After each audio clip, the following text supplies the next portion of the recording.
To make a cinnamon bun in a mug, first add 1 tablespoon, 15 milliliters of melted butter to a mug, followed by a 1/4 cup, 40 grams of flour.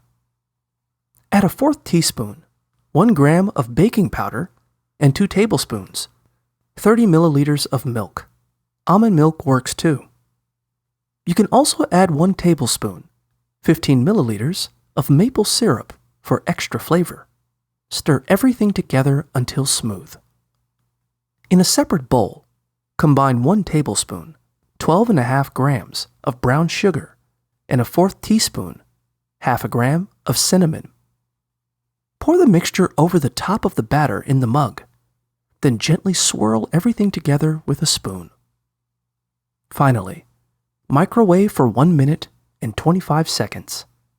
Eat your cinnamon bun directly from the mug.